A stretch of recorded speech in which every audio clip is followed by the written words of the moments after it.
Hello, everybody. Welcome to the most recent and probably your new favorite podcast about motorsports. This is Azuland.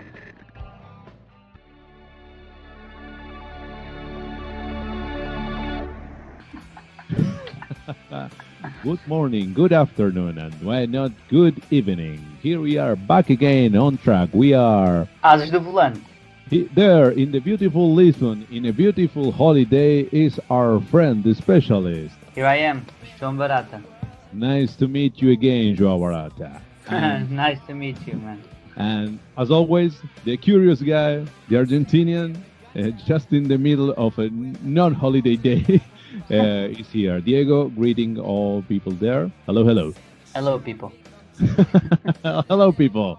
We had two very interesting races last weekend. In fact, we had much more than that, but we were very interested in two. And one of them was very not strange, but full of incidents. It was the MotoGP race. And as usual, we've got our MotoGP specialist who is going to review that race for us all. And as usual, as you said, also the race was with some incidents as that happens in MotoGP. Well, the first one was even before the start when Johan Zarco braked for the grid position, and Bastianini was maybe not expecting a so hard brake and just hit Zarco's bike right from behind. Yeah, that was the end right there for Bastianini. Luckily Zarco didn't happen anything to him or to the bike. Yeah, a little scratch. You could see during the race that in that part of the bike in the rear, you could notice that something happened there. But regarding performance, no issues. But yeah, it was not interesting, but a strange incident. Yeah, we were. Yeah. Is there any specific reason why Zarco used his brakes in that way? He was still a little far from his place in the grid. He was preparing his brakes, his tires, or just... I believe he was just putting temperature on his brakes, and it's a thing that all of them do. Maybe he braked a little bit more harder than usual, I don't know, but I think as in the streets, the culprit is the one that is behind. You should pay attention to what the guy in front of you is doing, and you should maintain like a safe distance in the warm-up lap. I'm not talking about this during the race, obviously. If you brake test someone during the race, you are an asshole and an idiot and you can't do that. But in the warm-up lap, where everyone is trying to warm up his tires and brakes, you should be very careful. So yeah. Bastianini didn't take part of the race, even with the other bike. He didn't finish the first lap. Mm-hmm. Yeah.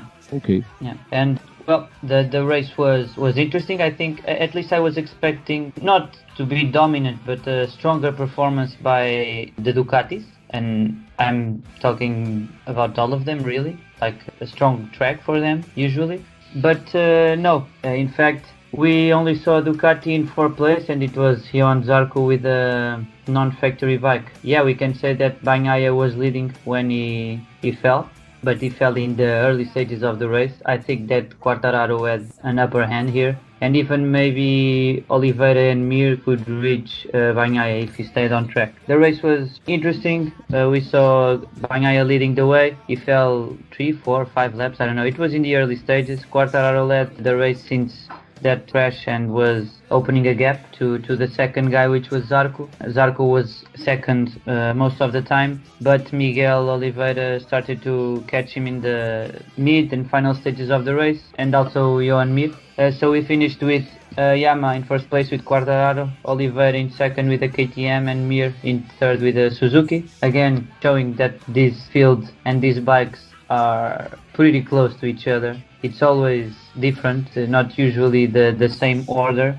We can say that the only thing that is being common during these first races is that Quartararo is not giving a rest to anybody. The only problem he had was that arm pump race, but he was going to win that one also. So people should be watching for them, because it seems that it's not happening what happened last year, that he began the championship very strong and then after 3 or 4 races it all went downward. Now he's keeping up the performances, and even comparing it to his teammate Maverick Vinales, which finished 8th, seems like he's really putting some strong performances. I saw during the race two Suzukis of the same team fighting one each other. I wonder, aren't there team orders in that cases? I think they lost a lot of time in that fight. Yeah, in MotoGP, I think that maybe there are, but I'm inclined to say that there are only team orders when it's like 2 or 3 races to the end of the championship, and one driver has the possibility of become world champion. In this case, I don't think that there were team orders, but I also think that there is no need to be. They just would have to be clever and not lose time with each other and acknowledge that, okay, one of us probably is faster, so like in cycling, so he should go in the front and I follow him, and both of us will gain time and we will catch the other guys, and then in the final stages of the race we will figure out who finishes ahead. But right now we as a team have to work to catch the other guys, and yeah, maybe they didn't do that, and well, that's not clever. And also one of them, Alex Rins, crashed with 5 or 6 laps to go, I think, something like that, which was not so good for him, because I think he has few crashes this season. And again, Marc Marquez crashed. Again. I would like to know about a curious rider, at least for me. I know nearly nothing. What about Nakagami? Yeah, he crashed also with 4 laps to go. I think that he was being the best Honda. I'm not entirely sure, because I was I was a little bit nervous with Oliveira's race, so I was pretty much paying attention to him. But yeah, I think he was being the best Honda. But yeah, Hondas are not doing so well, and in this race we could see that Paul Espargaro was the best and he was 12th. So yeah, but also Nakagami and Marquez crashed, but they weren't fighting for top positions, so not so good. And on the opposite side, KTM, how do you say, debuted a new chassis, and it seems that it's pretty good. They improved a lot. They were fighting in the previous races. Yeah, in Le Mans they were better, but it was a special case because it was a rain or wet race. So yeah, we can't consider that the normal thing. But in this race with the new chassis, the drivers, both Oliveira and Binder, were very happy. They qualified good, 6th and 7th, and during the race they had strong pace, strong performances. So maybe they will be up there from this race on. At least I would hope so. Finally, I would like to ask you about the accident in Moto3. There was a casualty. Fatality, yeah, you could say casualty. Yeah, casualty, fatality. Something we don't like to see, and fortunately it's a rare event these days, even in MotoGP or other bike races. We all know that they are much more on close to that, we could say, than in cars, Formula 1, Formula 2, WTCR. It's the body that suffers the impact, but yet still we have a lot of improvements in safety in MotoGP. It's incredible the crashes that they can withstand. But to these types of incidents, I don't know if you saw, but the poor guy fell and he was run over, and when you are run over, it's like Simoncelli also, it's very difficult. You are in the middle of the track, there are 2 or 3 bikes following you very closely, and you get run over, and yeah, it's really a shame. And we could see the drivers were really in pain. Yeah, 19 years old with his, it's a very young rider. Yeah. From Swiss. Yeah, and I think he had double nationality, and the other one was Portuguese. Oh.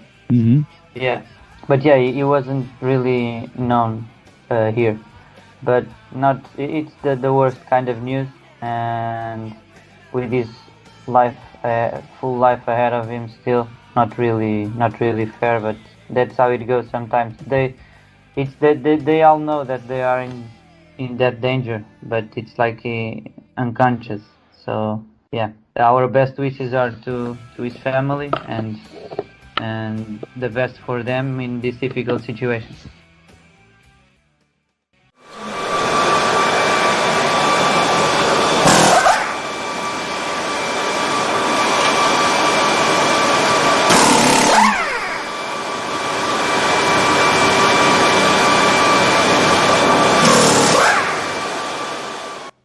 We had a legendary race last weekend. It was the 105th edition of the Indy 500 race. We have seen a lot of these races.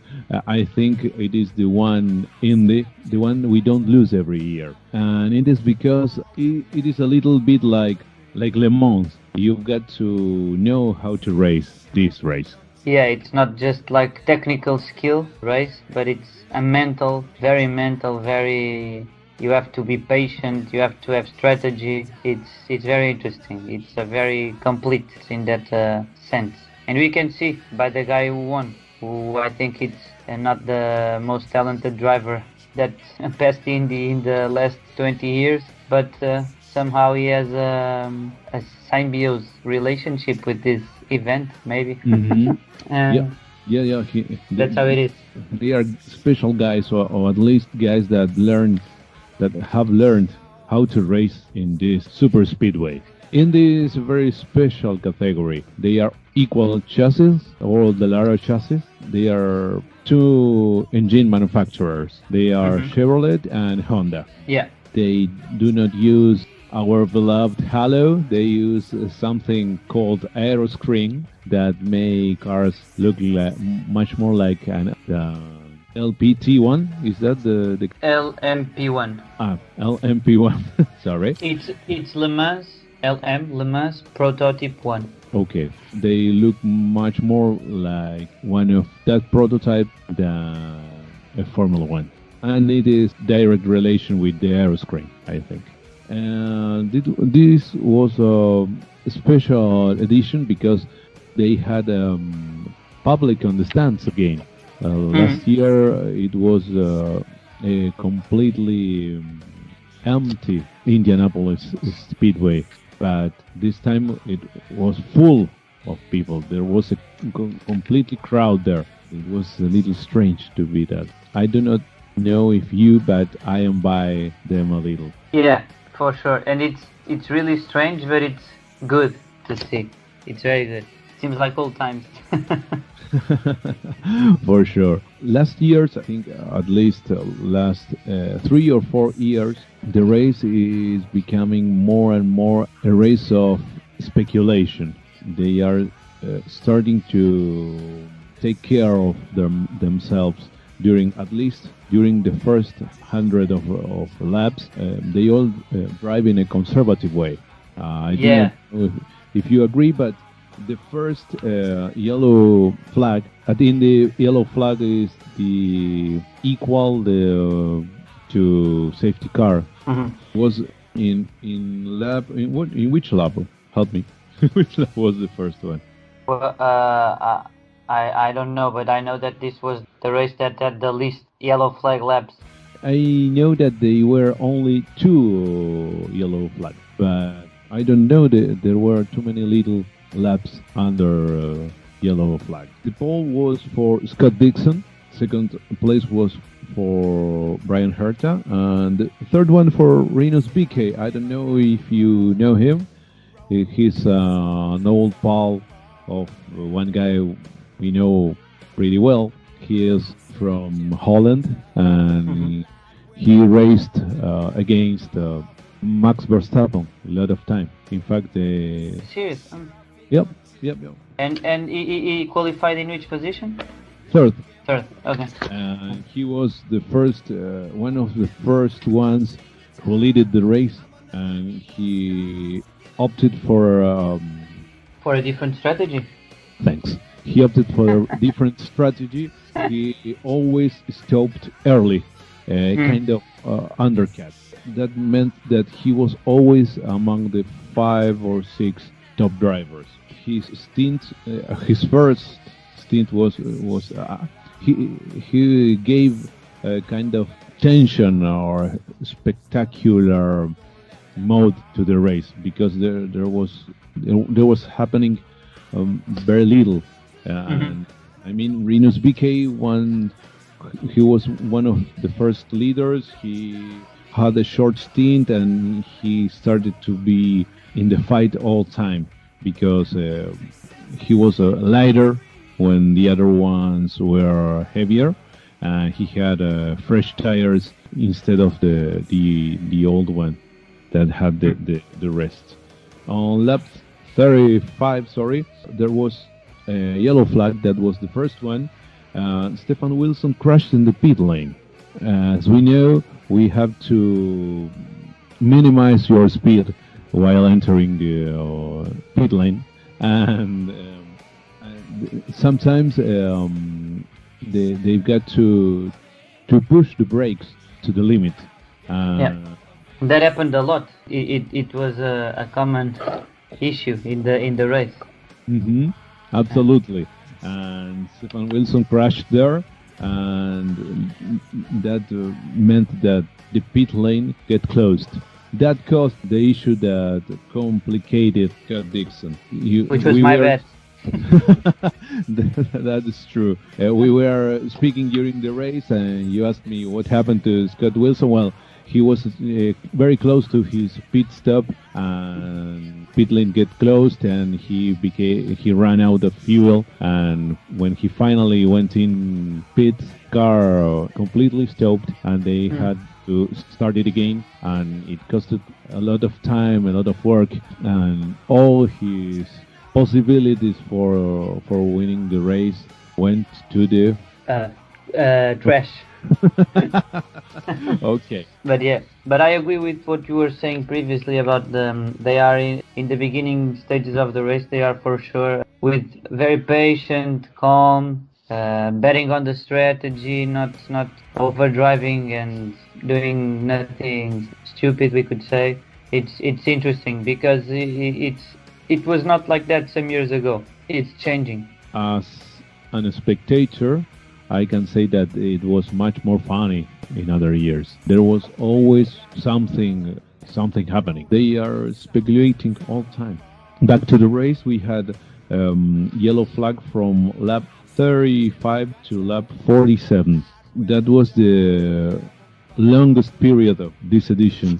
With the other one was shorter with yellow flag. Our friend Rhinus VK also stopped early again on lap 67. Connor Daly in lap 71. They were all in the top during that first half of the race. On lap 103, Rhinus VK overtook again Connor Daly, and then both did their pit stop. And finally, Pato Ward, Mexican driver from the Red Bull Academy, also became first. He had a great race. I think he was the best Honda powered car. Pato Award or Pato Award. no, it was Chevrolet.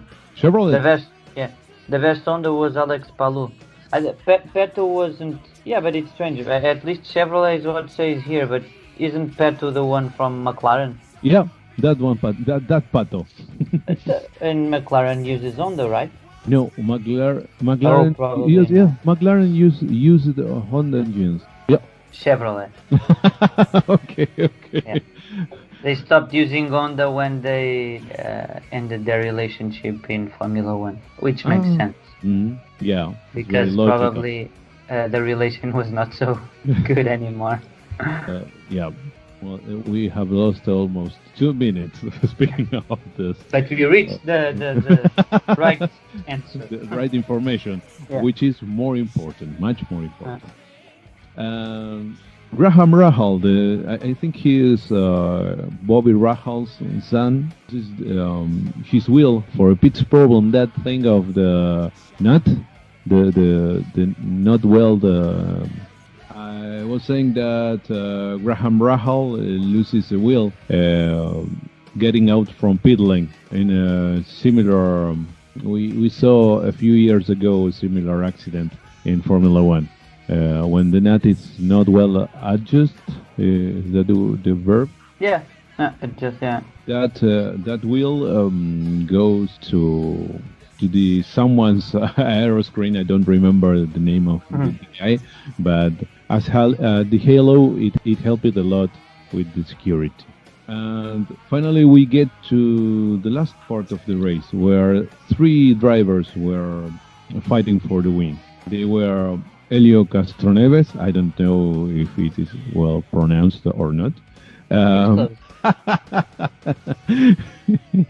You are very bad with me because my Portuguese pronunciation is horrible.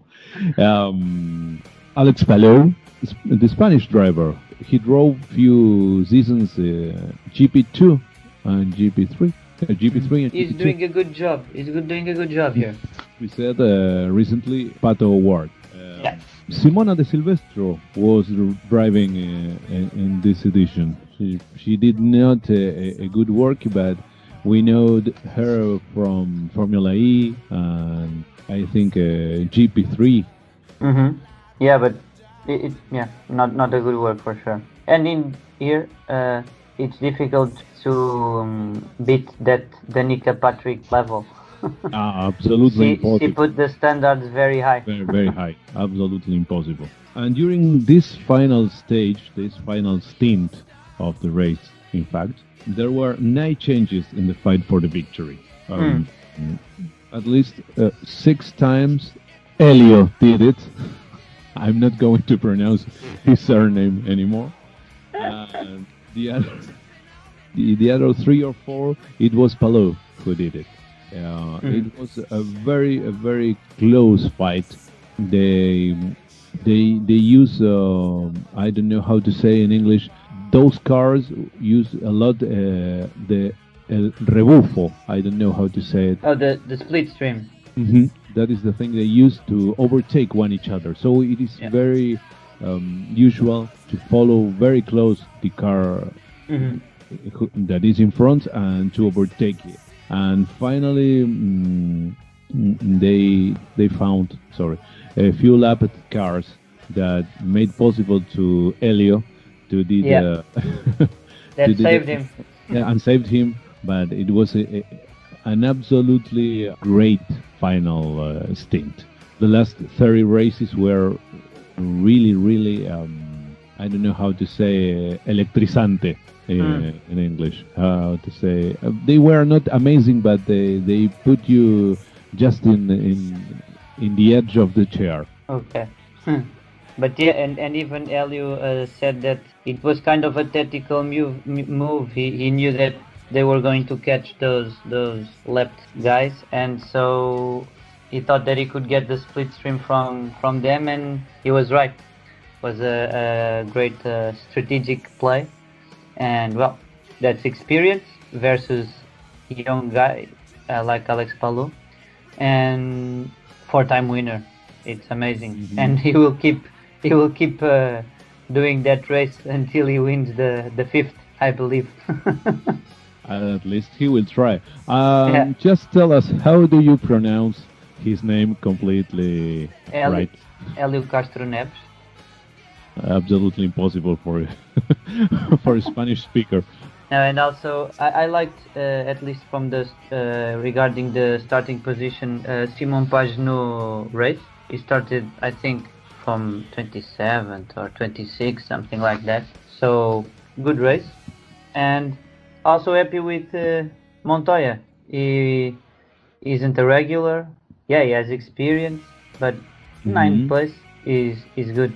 But the merit in this race has to go to Helio Castroneves with the first win of the team, and it's in Indy 500, so good. And this guy, I tried to understand better the race and to hear some people that are more experts in this matter than myself, because I don't follow Indy that closely.